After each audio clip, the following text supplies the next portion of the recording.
Raptors fans, welcome to another episode of NBA 2K18 Team Breakdown. The six will be represented today. Kyle Lowry, DeMar DeRozan, Norman Powell slotting into the small forward position for now. Serge Ibaka and Jonas Valanciunas is the starting five. Projected starting five. I don't think that's going to change too much. Let's take a quick look at the additions and subtractions. Number 23 pick OG Anunoby. 6'8" athletic small forward. He definitely knows and has a knack for the game defensively. His jump shot can use a bit of work. His finishing around the rim could also use a bit of work. Also added CJ Miles on the roster to replace DeMar Carroll, or attempt to replace DeMar Carroll. We also added KJ McDaniels. Key subtractions: we lost PJ Tucker, which I'm heartbroken about. We lost Patrick Patterson, Corey Joseph, another key loss that stings from the heart as well, fellow Canadian. And of course, DeMar Carroll has been shipped to Brooklyn Nets, I think, for a second round pick or two second round picks. I don't quite remember off the top of my head anymore. The Raptors have made significant changes on their bench, I would say.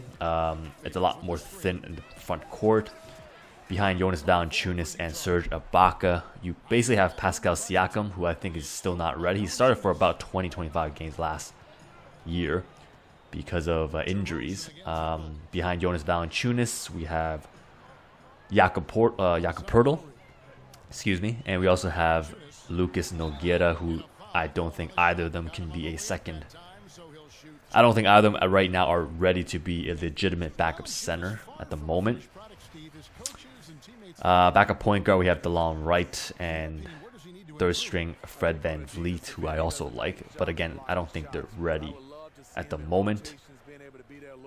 Backup 2-3, basically CJ Miles. They might run 2 point guard rotation again with DeLon Wright at the 2, VanVleet at the 1 perhaps. OG Anunoby at the backup 3. And then behind him, you have Bruno Caboclo. I'm not sure if Masai has any more pieces to give up to shore up the bench without giving up too much draft picks or too much young talent.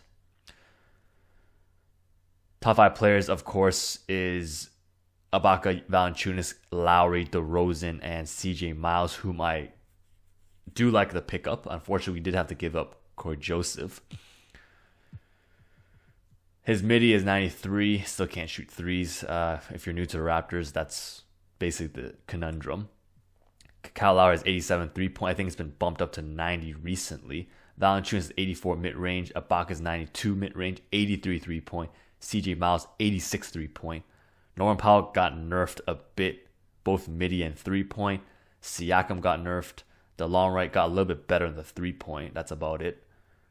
Anunoby has been bumped up to 75 3-point, if I'm not mistaken. Bruno's still not ready. VanVleet is 77. I think been bumped up to 79 recently as well. Malcolm Miller is our two-way player, or I guess designated D-League player. We're going to look at rebounds real quick. Valanciunas is definitely the only rim protector that we have right now. Ibaka not known for his rebounding. Well, he never was known for his rebounding.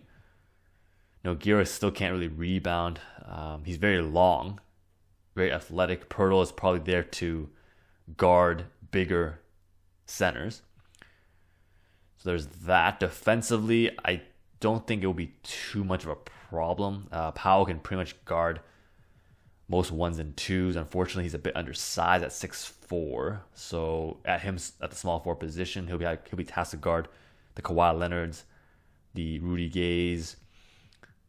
He won't be able to guard big wings, essentially. Kevin Durant, it's going to cause a lot of problems. Kyle Lowry is actually the best perimeter defender that we have. Ibaka is good on switches and pick and rolls. So Masai really trying to figure out if we can grow and develop internally. And we'll see if he makes any further moves before the trade deadline. And that's it for this episode, guys. Thanks for watching. I will see you next time.